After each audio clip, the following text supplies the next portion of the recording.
Are you disassembling your Glock the wrong way? Yeah, definitely don't do that. In fact, you just voided your warranty. If you have trouble pulling down the slide lock while trying to disassemble your Glock, this video is for you.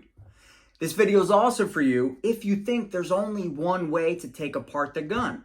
You might be saying, yeah, but Frank, there are two ways to do it. Well, I'm going to show you a third.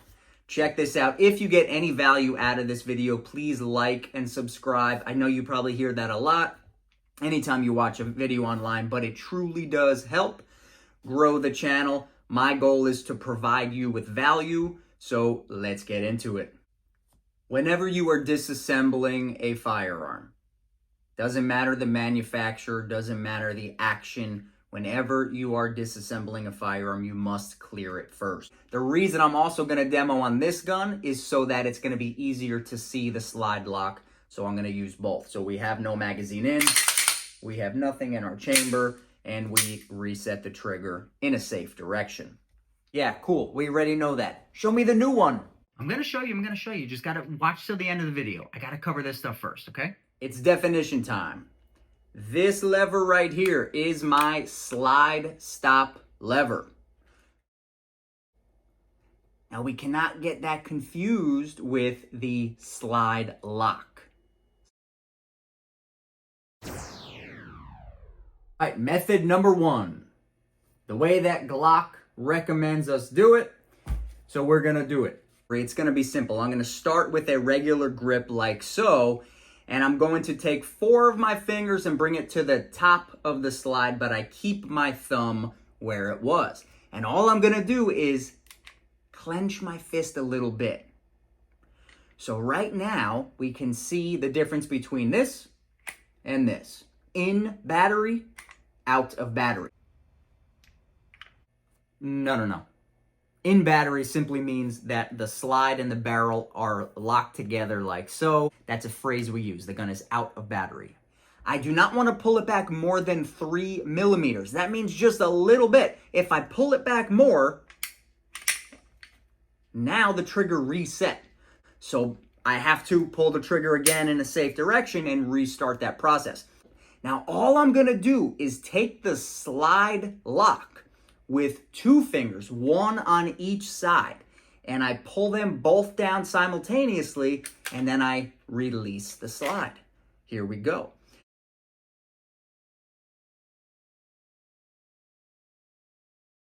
If you're having trouble pulling the gun out of battery, then option 2 might be right for you.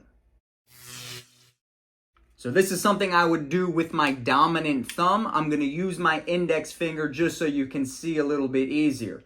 So I'm going to bring the slide back, lift up like so. So now this gun has the slide locked to the rear, so I don't need to do that motion with just one hand.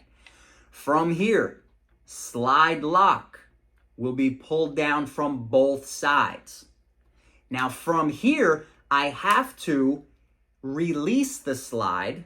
I'm going to do it with my left index finger just so you can see. I'm going to release the slide. But remember, we talked about this, the trigger has to be pulled in order to be disassembled. Now is the step where I do that. Now, if you point the gun down and pull the trigger, the slide's going to fall. So I'm going to hold it level, but I'm going to use my thumb to push. So I pull the trigger, push it forward. Voila.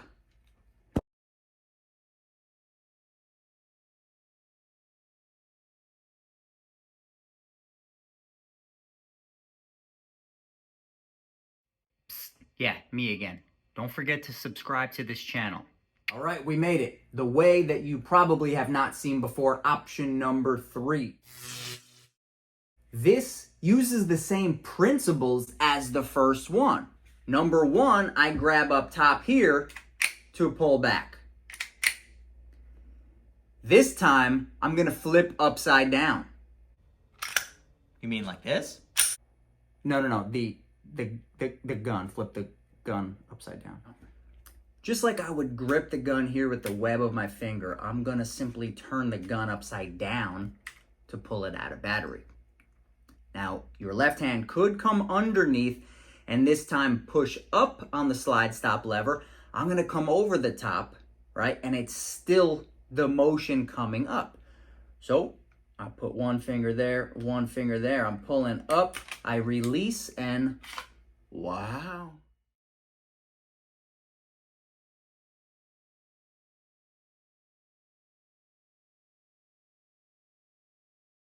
Now, if I'm being honest with you, I still prefer method number one.